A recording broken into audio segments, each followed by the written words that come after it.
I'm going to talk to you about some things that I've learned in my journey. Most from experience, some of them I heard in passing, many of them I'm still practicing, but all of them I do believe are true. Life is not easy. It is not. Don't try to make it that way. Life's not fair. It never was. It isn't now, and it won't ever be. Do not fall into the trap, the entitlement trap, of feeling like you're a victim. You are not. Get over it. Get on with it. So the question that we've got to ask ourselves is, what success is to us? What success is to you? Is it more money? That's fine. I got nothing against money. Maybe it's a healthy family. Maybe it's a happy marriage. Maybe it's to help others, to be famous, to be spiritually sound, to leave the world a little bit better place than you found it. Continue to ask yourself that question. Now, your answer may change over time, and that's fine.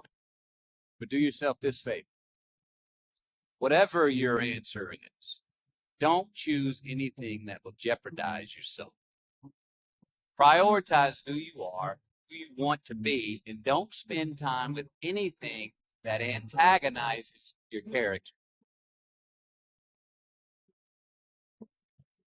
Be brave, take the hill, but first answer that question, what's my hill?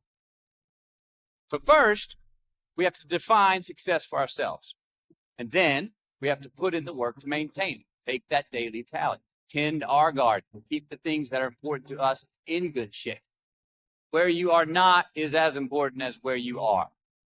It is just as important where we are not as it is where we are. Look, the first step that leads to our identity life is usually not, I know who I am. I know who I am. It's not the first step. The first step's usually, I know who I am not. Process of elimination. Defining ourselves by what we are not is the first step that leads us to really knowing who we are. You know that group of friends that you hang out with that they really might not bring out the best in you? You know, they gossip too much or kind of shady. They really aren't going to be there for you in a pinch. Or how about that bar that we keep going to that we always seem to have the worst hangover from? Or that computer screen, right? The computer screen that keeps giving us an excuse not to get out of the house and engage with the world and get some real human interaction. Or how about that food that we keep eating? Stuff that tastes so good going down, makes us feel like crap the next week. We feel lethargic and we keep putting on weight. Well, those people, those places, those things, stop giving them your time and energy. Just don't go there. I mean, put them down.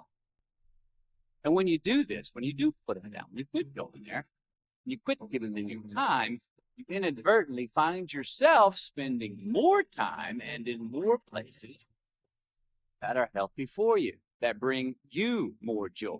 Why? Because you just eliminated the who's, the where's, the what's, and the when's that were keeping you from your identity. Look, trust me, too many options, I promise you this, too many options will make a tyrant of us all. All right, so get rid of the excess, the wasted time. Decrease your options. If you do this, you will have accidentally, almost innocently, put in front of you what is important to you by process of elimination. Knowing who we are is hard. It's hard. Give yourself a break. Eliminate who you are not first. You're going to find yourself where you need to be. Instead of creating outcomes that take from us, let's create more outcomes that pay us back, fill us up, keep your fire lit, turn you on for the most amount of time in your future. We try our best. We don't always do our best. Well, architecture is a verb as well. And since we are the architects of our own lives, let's study the habits, the practices, the routines that we have that lead to and feed our success, our joy, our honest pain, our laughter, our earned tears. Let's dissect that and give thanks for those things. And when we do that, guess what happens? We get better at them. And we have more to dissect. Be discerning. Choose it because you want it. Do it because you want to. You're going to make mistakes. You got to own them. Then you got to make amends. Then you got to move on. Guilt and regret kills many a man before their time. So turn the page, get off the ride. You are the author of the book of your life.